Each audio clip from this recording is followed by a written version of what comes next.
ఇవాళ టీఆర్ఎస్ నాయకులు ఉన్నవి లేనివి మాట్లాడుతున్నారు. నేను అడుగుతున్న కేటీఆర్ను, ఇవాళ ఆయన మాట్లాడుతుండు కాంగ్రెస్ పార్టీ మోసం చేసిందని. ఓరి సన్నాసి, అసెంబ్లీ ఎన్నికల్లో 39 సీట్లు ఇస్తే పార్లమెంటుకు వచ్చే వరకల్లా గుండు 0 ఇచ్చిండ్రు. 7 ఇట్లలో డిపాజిట్ పోయింది, 17 ఇట్లలో ఓడిపోయిండ్రు. ఇంకా మీ బుద్ధి మారలేదా? ఇంకా ఈ అబద్ధాలు మానరా? తండ్రి కొడుకులు బావ బామ్మార్దులని నేను అడగదలుచుకున్నా. నిజంగానే మీ మాటలు నమ్మితే తెలంగాణ సమాజం మిమ్మల్ని మనుషులుగా చూస్తే మీకు ఒక్క సీట్ అయినా ఇచ్చటోళ్ళు కదా. మీ పార్టీ పుట్టినప్పటి నుంచి ఇవాళ వరకు ఎప్పుడు లేనంత హీనంగా దీనంగా దివాలా తీసి ఇవాళ బీఆర్ఎస్ పార్టీ బతుకు బస్టాండ్ అయింది. బంజారా హిల్స్ బస్టాండ్లో అడుక్క తినే పరిస్థితి ఇవాళ బీఆర్ఎస్ పార్టీకి వచ్చింది.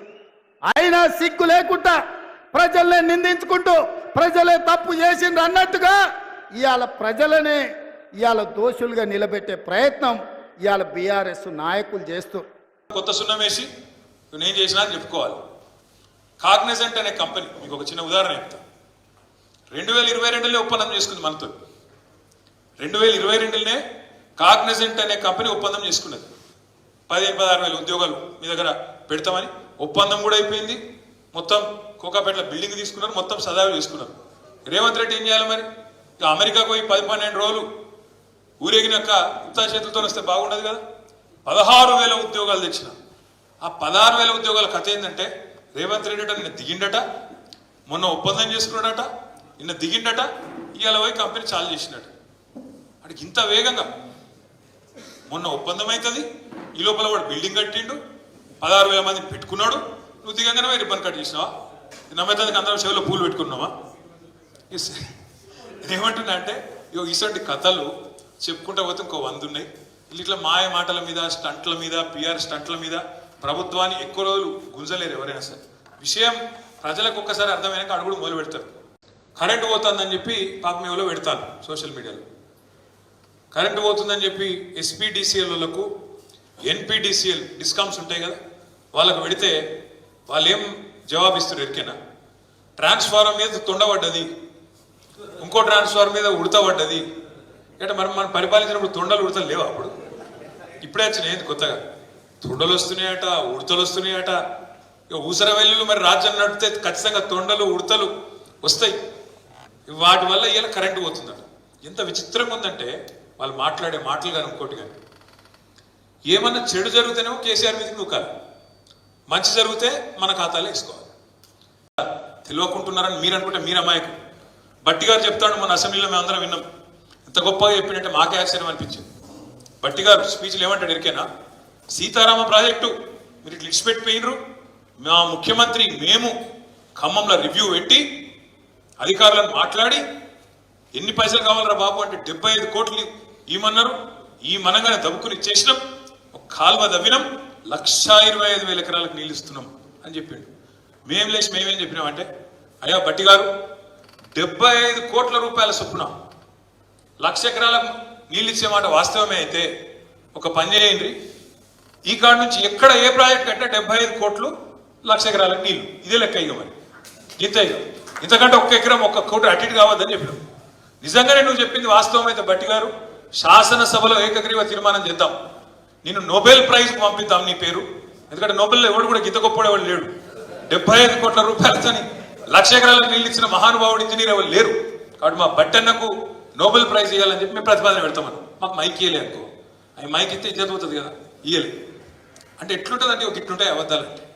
ఇదివరకు మనం కట్టిన పంప్ హౌస్లు ఎక్కడో పోయినాయి, మనం కట్టిన రిజర్వాయర్ ఎక్కడో పోయింది, నీళ్ళు ఎత్తుడు ఎక్కడో పోయింది, పంపులు పెట్టింది ఎక్కడో పోయింది.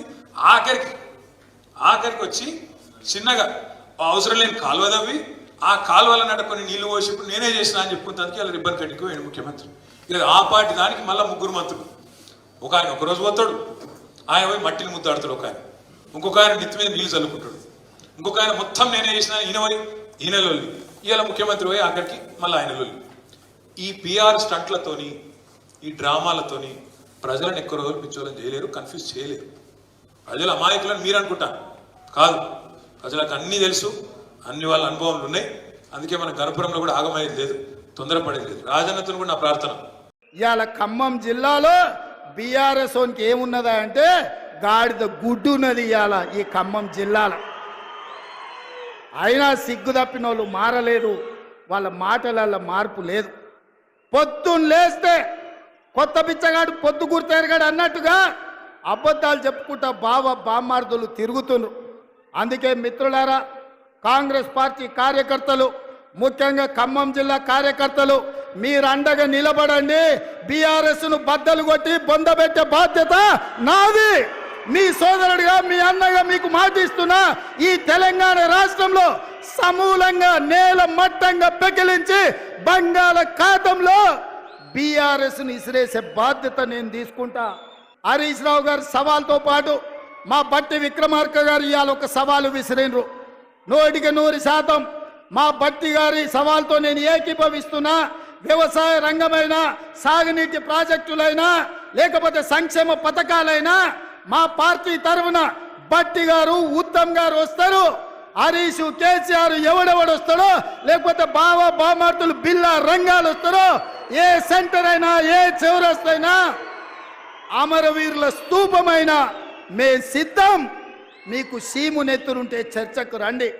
10 ఏళ్ల మీ పాలన, 8 నెలల మా ఇందిరమ్మ పాలన మీద చర్చ పెడదాం, సవాలు చేద్దాం. తెలంగాణ సమాజాన్ని న్యాయం చెప్పమని అడుగుదాం. ఒడ్డు పడుకున్నాం కదా అని, టీవీలు పేపర్లు ఉన్నాయి కదా అని నోటికొచ్చిన అబద్ధం చెప్పి ఈ అబద్ధాలన్నీ పేపర్లలో రాసి ప్రజల్ని మభ్యపెట్టాలనుకుంటున్నారా?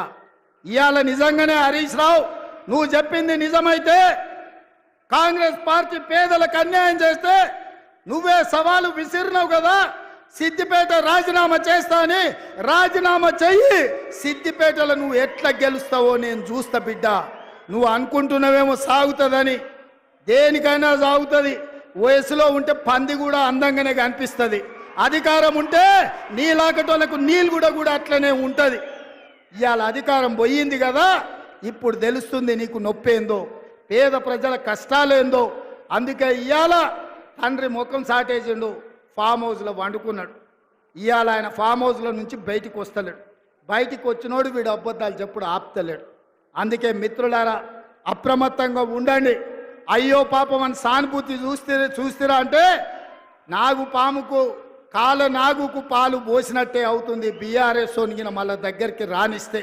అందుకే ఈరోజు ఇంత మంచి కార్యక్రమం, ఇవాళ సీతారామ ప్రాజెక్టు ప్రారంభోత్సవానికి, అదేవిధంగా 2 లక్షల వరకు 3వ విడత రైతుల రుణమాఫీకి వేలాదిగా మీరు ఇక్కడికి వచ్చి ఆశీర్వదించినందుకు, ఇంతసేపు ఓపిక ఉండి, ముఖ్యంగా మా అక్కలు, మా చెల్లెళ్ళు, మా పెద్దమ్మలు అందరూ కూడా నిండు మనసుతో, ఆడబిడ్డలందరూ ఇందిరమ్మ రాజ్యాన్ని ఆశీర్వదించడానికి మా లంబాడ సోదరి మళ్ళందరూ కూడా ఇక్కడికి వచ్చినందుకు మనస్ఫూర్తిగా వాళ్ళందరికీ ధన్యవాదాలు తెలియజేస్తూ, ఎవరు ఏం చెప్పినా నమ్మకండి. నిరుద్యోగ యువకులకు ఉద్యోగాలు ఇచ్చే బాధ్యత నాది, రైతులకు రుణమాఫీ చేసే బాధ్యత నాది. ఈ రాష్ట్రంలో పాలమూరు రంగారెడ్డి ఎత్తిపోతలు కానీ, ఎస్ఎల్బిసి టన్నెల్ కానీ, సీతారామ సాగర్ ప్రాజెక్టును కానీ పూర్తి చేసే బాధ్యత మాది అని తెలియజేస్తూ మీ అందరి దగ్గర సెలవు తీసుకుంటున్న మిత్రులారా, జై కాంగ్రెస్. గట్టిగా ఫామ్ హౌస్లో వండిన కేసీఆర్ గుండెలు ఎదరాలి, ఢిల్లీలో ఉన్న మోడీ బెదరాలి. సరేనా? జై కాంగ్రెస్, జై జై కాంగ్రెస్. ధన్యవాదాలు సోదరులారా. ఇప్పుడు ఆపరేషన్ లేకుండానే మోకాళ్లకు ప్లాస్మా ట్రీట్మెంట్. మీ ఆర్థోపెటిక్ సమస్యలన్నిటికీ రోబోటిక్ టెక్నాలజీ ద్వారా తక్కువ ఖర్చుతో శాశ్వత పరిష్కారం. ఫ్రీ కన్సల్టేషన్, ప్రతి ట్రీట్మెంట్ పై 20% డిస్కౌంట్. ఈ ఆఫర్ కొద్ది రోజులు మాత్రమే. త్వరపడండి. V9 hospitals 9281465842.